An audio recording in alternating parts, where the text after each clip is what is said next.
By Caitlin Dewey and Erica Werner, Washington Post. Washington, a deeply polarizing farm bill passed the House on party lines Thursday, a month after the legislation went down to stunning defeat after getting ensnared in the toxic politics of immigration. The legislation, which passed 213 to 211, includes controversial new work rules for most adult food stamp recipients, provisions that are dead on arrival in the Senate. The massive legislative package overseeing more than $430 billion of food and agriculture programs contains a host of measures aimed at strengthening farm subsidies, expanding foreign trade and bolstering rural development. Start your day with the news you need from the Bay Area and beyond. Sign up for our Morning Report weekday newsletter. The bill was championed by a dwindling number of farm district Republicans who feel duty-bound to deliver farm supports to their rural constituents. On the first go-round last month, this group lost out to an increasingly powerful cohort of conservatives who are more interested in winning political points on welfare reform and immigration. The tense divide between the two camps has huge implications for the future of food and farm policy in the United States, as well as the Republican Party itself. Even as the bill advances from the House, political analysts said, the tensions revealed in its lurching, divisive journey are likely to persist. People think, who cares about the farm bill? It's so boring, said Adam Scheingate, a professor of political science at Johns Hopkins University. But it's a window into contemporary politics right now, particularly among Republicans, the struggles they face balancing the responsibility of governing against their ideological commitments. The most divisive element of the legislation passed Thursday are new, stricter work rules for most able-bodied adults in the food stamp program, the federal safety net that provides an average of $125 per month in grocery money to 42.3 million Americans. Under the proposal, adults will have to spend 20 hours per week either working or participating in a state-run training program to receive benefits. Democrats and anti-hunger advocates say most states do not have the capacity to scale up case management or training programs to this extent. As a result, they argue, hundreds of thousands of low-income adults could end up losing benefits. The legislation also directs USDA to reevaluate school lunch nutrition standards adopted under the Obama administration. It proposes to expand who counts as a farmer for purposes of subsidies, the compensation the Department of Agriculture distributes when crop prices fall below predetermined references.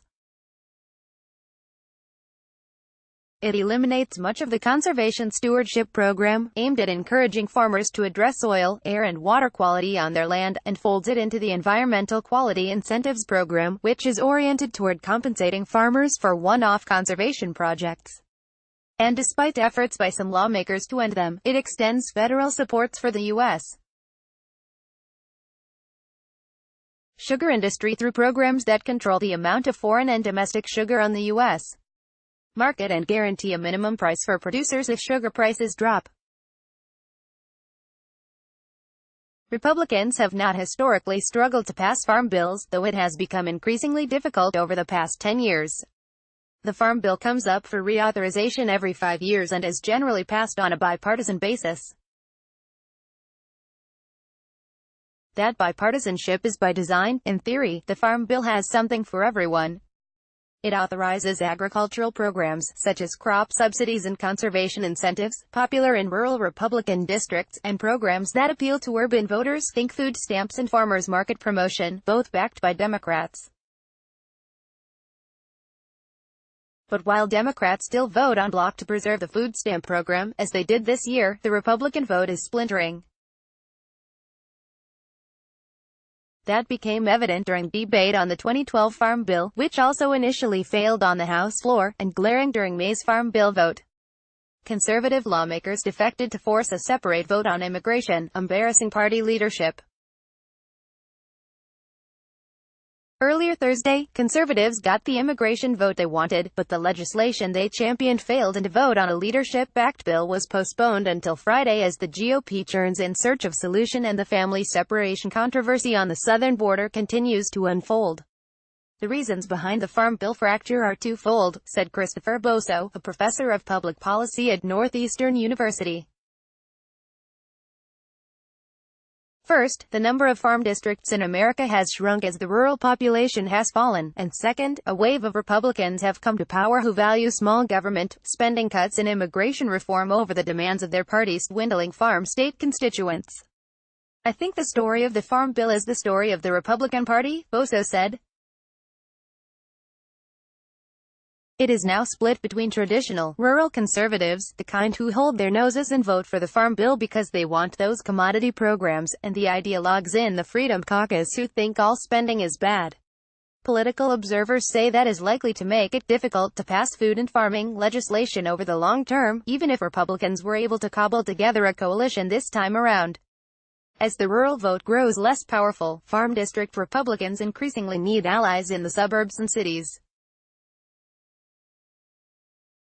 Without them, the future of programs such as crop subsidies, which have already come under attack by both Democrats and conservative Republicans, looks increasingly uncertain. The House is still standing, but termites are eating at the floorboards, Scheingate said. Maybe it stands for a few more decades, but eventually the wind blows and it completely falls down. There's just this constant, gradual erosion of the Farm Bill's political basis.